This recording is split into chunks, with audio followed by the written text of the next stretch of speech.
Леуліктер үшінші тарау. Егер біреу жаратқан иемен қарым-қатынасына ризашылық білдіретін құрбандыққа еркек не ұрғашы мүйізді ірі қара малдан ұсынса, онда жаратқан иенің алдына еш мінсіз бір малды алып келсін. Адам құрбандығының басына қолын қойсын. Оны кездесу шатырының кіреберісінде шалсын.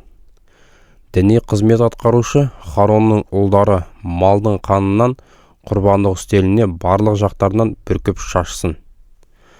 Адам жаратқан иемен қарым-қатынасына ризашылық білдірген осы құрбандығынан оған мына бөліктерді өртеу арқылы ұсынсын.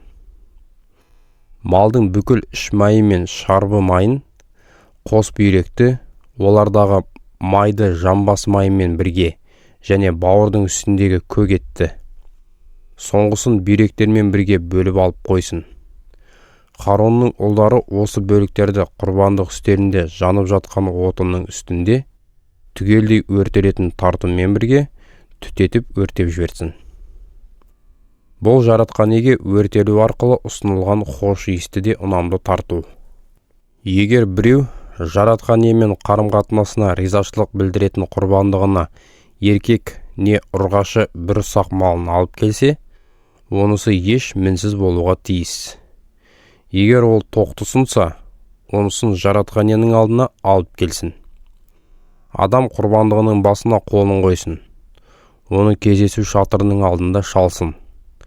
Харонның ұлдары тоқтының қанына құрбандық үстеліне барлық жақтарынан бүркіп шашсын.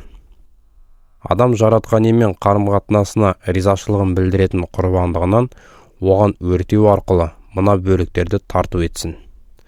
Барлық майын, яғни құйымшағының қасынан кесіп алған майлы құйрығын түгелдей, бүкіл іш майы мен шарбы майын, қос бүйректі, олардағы майды жамбас майымен бірге және бауырдың үстіндегі көк етті, соңғысын бүйректермен бірге бөліп алып қойсын.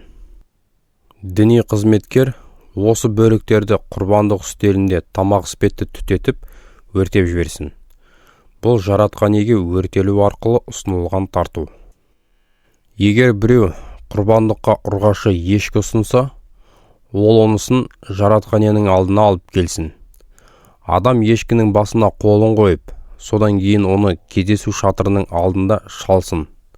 Харонның ұлдары малдың қанына құрбандық үстеліне барлық жақтарынан бүркіп шашсын.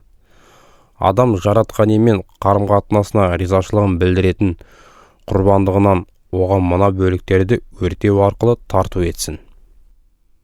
Малдың бүкіл іш майы мен шарбы майын, қос бүйректі, олардағы майды жамбас майымен бірге және бауырдың үстіндегі көк етті, ол соңғысын бүйректермен бірге бөліп алып қойсын. Діни қызметкер осы бөліктерді құрбандық үстелінде тамақ іспетті түтетіп өртеп жіберсін. Бұл жаратқан иеге өртелу арқылы ұсынылған хош иісті де ұнамды тарту. Құрбандықтың бар майы жаратқан иеге бағышталсын. Өздерің және болашақтағы ұрпақтарың барлық мекендеріңде сақтауға тиісті тұрақты ереже мынау: сендерге құрбандықтың ешқандай майын және қан атаулыны ішіп жеуге болмайды.